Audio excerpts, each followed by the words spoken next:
Hi hello வணக்கம் மக்களே. நான் கோச் கீர்த்தனா. இன்றைக்கி நாம் ரொம்பவே இன்ட்ரெஸ்டிங்கான ஒரு ஃபீலிங்ஸை பற்றி பேச போகிறோம். உங்களை ஒருத்தர் நினச்சிக்கிட்டே இருந்தால் உங்களுக்கு வரக்கூடிய உணர்வுகள் எப்படி இருக்குன்னு பார்க்க போகிறோம். இந்த பரஸ்பரமான உணர்வுகள் 10 வகையாக இருக்குது. இது உங்களுக்கு மட்டும் இல்லை, நீங்கள் இன்னொருத்தரை பற்றி நினச்சிக்கிட்டு இருக்கீங்கன்னா அப்படி அவங்களுக்கும் எந்த மாதிரியான உணர்வுகள் வரும் அப்படின்றதாகவும் நீங்கள் எடுத்துக்கலாம். உங்களை நினச்சி வரக்கூடிய அதே ஃபீலிங் தான் நீங்கள் அவங்கள நினைக்கும் போதும் அவங்களுக்கு வரும். இப்படி அவங்களுக்கு எந்த மாதிரியான உணர்வுகள் வருங்கிறத தெரிஞ்சுக்கிட்டு அதுக்கு ஏற்ற மாதிரி நீங்கள் ஃபாலோ பண்ண ஆரம்பித்தா கண்டிப்பாக உங்கள் 2 பேருக்குமே இருக்கக்கூடிய அந்த பாண்டிங் ரொம்ப நல்ல விதமாக இருக்கும். ஒரு விஷயத்தை செய்ய ஆரம்பிக்கும் போது அதை பற்றின முழுமையான புரிதலோடு செய்யும்போது அதோட வீரியமும் பலமும் அதிகமாக இருக்கும். உங்களை ஒருத்தர் தொடர்ந்து நினச்சிக்கிட்டே இருக்காங்க அப்படின்னா உங்களுக்கு வரக்கூடிய ஃபஸ்ட்டு அறிகுறி, வேறு ஒரு பர்சன் கிட்ட ரொம்ப இம்பார்ட்டண்ட்டான டாப்பிக்கோ இல்லை ரொம்ப ஜாலியாகவோ இல்லை கேஷுவலாகவோ பேசிகிட்டு இருக்கீங்க. அப்படி பேசிகிட்டு இருக்கும்போது சம்பந்தம் இல்லாமலே அவங்களோட ஞாபகம் உங்களுக்கு வர ஆரம்பிக்கும். அவங்கள பற்றி எந்த பேச்சுமே வந்திருக்காது, அவங்க சம்பந்தமாக எந்த பொருளையுமே பார்த்துருக்க மாட்டீங்க.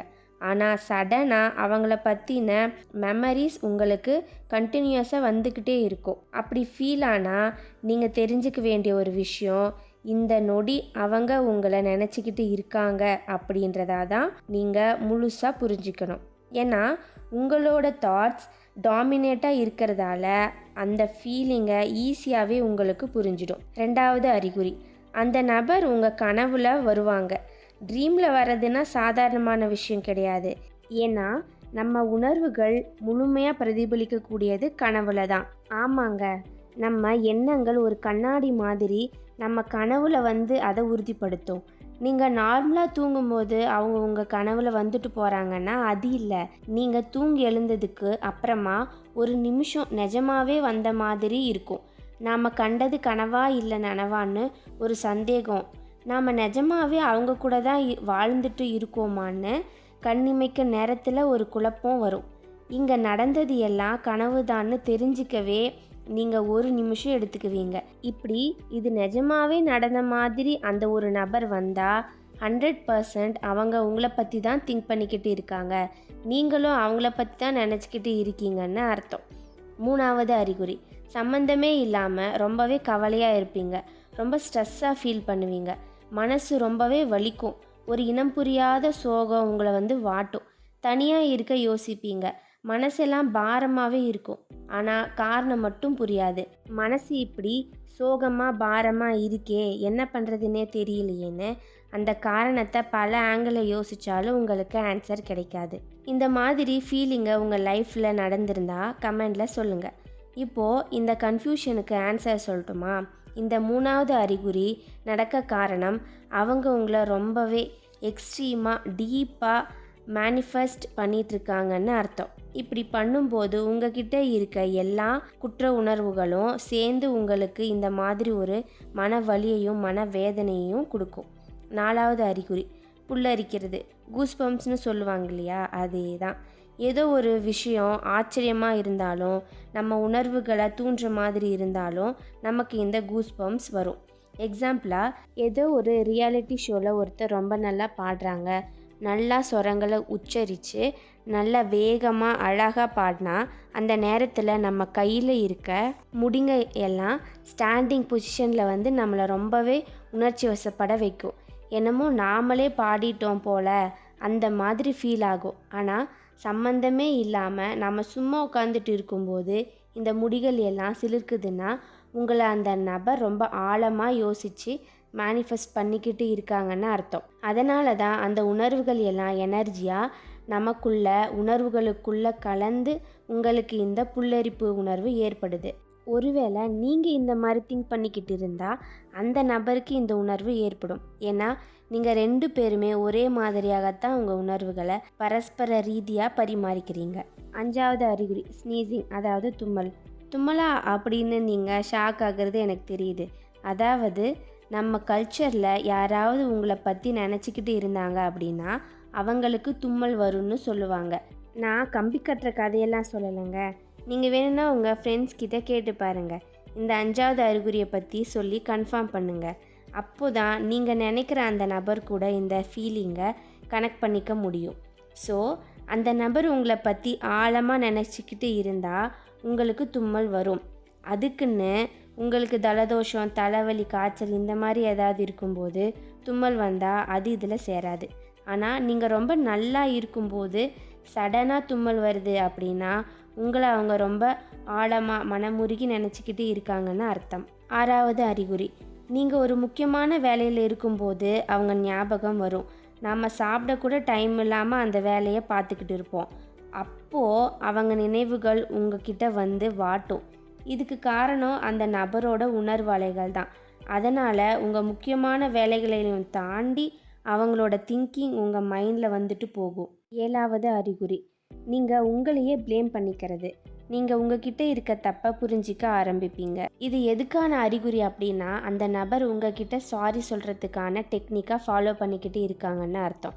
என்னை மன்னிச்சுக்கோ, நான் பண்ணது தப்பு அப்படின்னு அவங்க மனமுருகி உங்ககிட்ட மன்னிப்பு கேட்குறாங்கன்னு அர்த்தம். இத்தனை நாளாக நீங்கள் அவங்கள குறை சொல்லிக்கிட்டு இருப்பீங்க.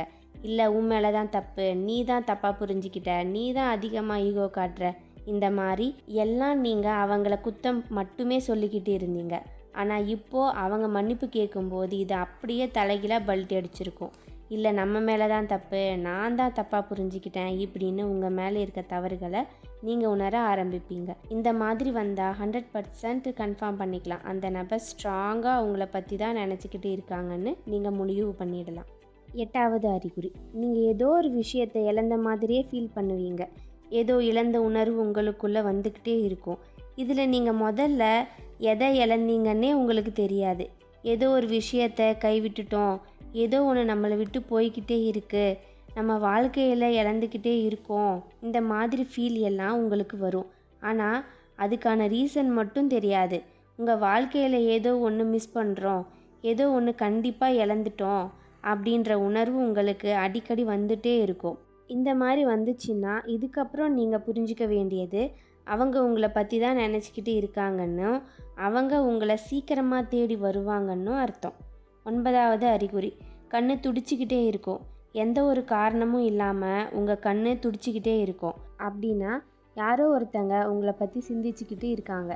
கண்கள் குத்துறதும் கண்கள் துடிக்கிறதும் எல்லாம் நம்மளால் கண்ட்ரோல் பண்ண முடியாத விஷயம். நாம் கண்ணை கையை வச்சு கசக்கினாலும் அதுவாக போகிற வரைக்கும் நம்மளால் ஒன்றுமே பண்ண முடியாது. உங்களை அந்த நபர் நினைக்கிறதால தான் உங்கள் கண்கள் இந்த அளவுக்கு பாதிக்குது. அதனால தான் இந்த அளவுக்கு துடிக்கவும் செய்யுது. ஆண்களுக்கு அவங்க வலது கண்கள் துடிச்சா அவரை பற்றி யாரோ பாசிட்டிவாக திங்க் பண்ணுறாங்கன்னு அர்த்தம். இடது கண் துடிச்சா அவரை பற்றி நெகட்டிவாக திங்க் பண்ணுறாங்கன்னு அர்த்தம். ஆனால் பெண்களுக்கு இது அப்படியே ரிவர்ஸாக ஆகும். வலது கண் துடிச்சா அவங்களுக்கு நெகட்டிவ் வரும்னும், இடது கண் துடிச்சா அவங்களுக்கு பாசிட்டிவ் வரும்னு அர்த்தம். இதை பற்றி சிலப்பதிகாரத்திலேயே குறிப்பிட்டிருப்பாங்க. இந்திரி விழா அப்படின்ற நிகழ்வில் மாதவிக்கும் கோவலனுக்கும் மிஸ் அண்டர்ஸ்டாண்டிங் நடந்து அவங்க பிரிஞ்சிடுவாங்க. கோவலன் கண்ணகி கூட இணைஞ்சிடுவார். அப்போது அந்த இன்சிடெண்ட் நடக்கிறதுக்கு முன்னாடி மாதவிக்கு வலது கண் துடித்ததாகவும் கண்ணகிக்கு இடது கண் துடித்ததாகவும் சிலப்பதிகாரத்தை எழுதிய இளங்கோவடிகள் சொல்லியிருப்பார். ஸோ இது ரொம்பவே பழமையான அறிகுறியாக நாம் இதிலிருந்து எடுத்துக்கலாம். 10வது அறிகுறி, நாம் இவங்கள பார்த்து பேசி எவ்வளோ நாள் ஆகுதுன்னு நீங்கள் மனசுக்குள்ளே நினச்சாலே சடனாக அவங்களே உங்களுக்கு கால் பண்ணுவாங்க. நீங்கள் எங்கேயாவது வெளியில் போயிட்டு இருக்கும்போது இப்போது அந்த நபர் கூட இருந்தால் நல்லா இருக்கும்னு நீங்கள் மனசுக்குள்ளே நினச்சாலே அவர் அங்கே வந்து நிற்பார். இந்த மாதிரி மனசுக்குள்ளே நீங்கள் நினைக்கும் போதெல்லாம் அவங்கள பார்க்குறதாகவும் அவங்களே கால் பண்ணுறதாகவும் இருந்தால் அவங்க உங்களை மனமுருகி ரொம்ப ஆழமாக சிந்திச்சுக்கிட்டு இருக்காங்கன்னு நீங்கள் எடுத்துக்கலாம். ஸோ இதெல்லாம் தான் நீங்கள் யாரையோ நினச்சிக்கிட்டு இருக்கீங்க, இல்லை உங்களை யாரும் நினச்சிக்கிட்டு இருக்காங்க அப்படின்றதுக்கான 10 அறிகுறிகள். இதில் எந்த அறிகுறிகள் நீங்கள் ஃபீல் பண்ணியிருக்கீங்கன்னு மறக்காமல் கமெண்ட் பாக்ஸில் கமெண்ட் பண்ணுங்கள். அதே மாதிரி உணர்ச்சி வசமான வீடியோஸை பார்க்க கோச் கீர்த்தனா மோட்டிவேஷன் சேனலை